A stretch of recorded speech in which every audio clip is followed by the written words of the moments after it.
Hi guys, welcome to Sandhya vlog. ನೆನ್ನೆ ವ್ಲಾಗ್ನ ಇವತ್ತು ಅಪ್ಲೋಡ್ ಮಾಡ್ತಾ ಇದ್ದೀನಿ. ಸೊ ನೆನ್ನೆ ಇದ್ದು ಫ್ರೆಶ್ ಅಪ್ ಆಗಿ ಅಡುಗೆ ಮನೇಲೇನೂ ಅಡುಗೆ ಏನು ಮಾಡಲಿಲ್ಲ ನಾನು.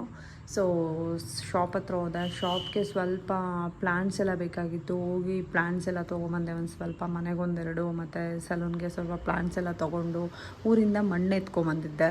ಸೊ ಮಣ್ಣೆಲ್ಲ ಕ್ಲೀನ್ ಮಾಡಿ ಇಟ್ಕೊಂಡ್ವಿ. ಸೊ ಪಾಟ್ ಬೇಕಾಗಿತ್ತು, ಆದರೆ ಪಾಟ್ ಸಿಗಲಿಲ್ಲ.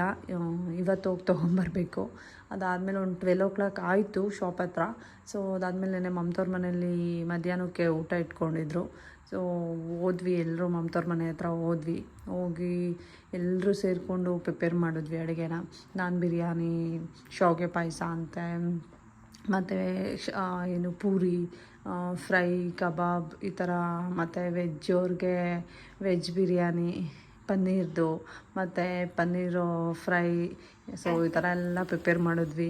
ಚೆನ್ನಾಗಿತ್ತು. ನಿನ್ನೆ ದಿನ ತುಂಬ ಚೆನ್ನಾಗಿತ್ತು. ಏಕೆಂದರೆ ಆಷಾಢ ಇನ್ನೂ ಮುಗ್ದಿಲ್ಲ, ಸ್ವಲ್ಪ ಕೆಲಸಗಳೆಲ್ಲ ಕಮ್ಮಿ. ಕೆಲಸ ಸ್ಟಾರ್ಟ್ ಆದಮೇಲೆ ನಾವು ಎಲ್ಲಿಗೂ ಹೋಗೋದಕ್ಕಾಗಲ್ಲ. ಇವಾಗ ಫ್ರೀ ಟೈಮಲ್ಲಿ ಇದ್ವಲ್ಲ, ಸೊ ಹಂಗಾಗಿ ಎಲ್ಲ ಕಡೆ ಓಡಾಡ್ತಾ ಇದ್ದೀವಿ. ಆಷಾಢನ ನಾವು ತುಂಬ ಚೆನ್ನಾಗಿ ಎಂಜಾಯ್ ಮಾಡ್ಕೊಂಡ್ವಿ.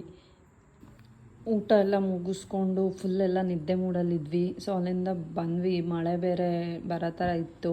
ಡಿಮಾರ್ಟ್ಗೆ ಹೋಗೋಣ ಅಂತ ಪ್ಲ್ಯಾನ್ ಮಾಡ್ಕೊಂಡೆಲ್ಲ ಡಿಮಾರ್ಟ್ಗೆ ಹೋದ್ವಿ. ನನಗೆ ಪಾರ್ಟ್ಸ್ ಎಲ್ಲ ಬೇಕಾಗಿತ್ತು, ಸಿಗುತ್ತೇನೋ ಅಂತ. ಆಮೇಲೆ ಮನೆಗೆ ಸ್ವಲ್ಪ ಏನೇನೋ ಸಣ್ಣ ಪುಟ್ಟ ಐಟಮ್ ಬೇಕಾಗಿತ್ತು. ಹೋಗಿ ಡಿಮಾರ್ಟಲ್ಲಿ ಅದು ಇದು ಎಲ್ಲ ತೊಗೊಂಡ್ವಿ.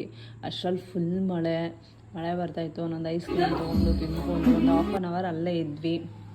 ಅದು ಮುಗಿಸ್ಕೊಂಡು ಮತ್ತೆ ಸಲೂನ್ ಹತ್ರ ಬಂದ್ವಿ. ಸೊ ಸಲೂನಲ್ಲಿ 7:30ವರೆಗೂ ಇದ್ದು 7:30 ಕ್ಲೋಸ್ ಮಾಡ್ಕೊಂಡು ಬಂದ್ವಿ. ಸೊ ನಿನ್ನೆ ದಿನ ಹೆಂಗಿತ್ತು. Thank you. ಇದೇ ರೀತಿಯ ವಿಡಿಯೋಗಳಿಗಾಗಿ ಲೈಕ್ ಮಾಡಿ, ಶೇರ್ ಮಾಡಿ ಹಾಗೂ ಸಬ್ಸ್ಕ್ರೈಬ್ ಮಾಡಿ. Thank you.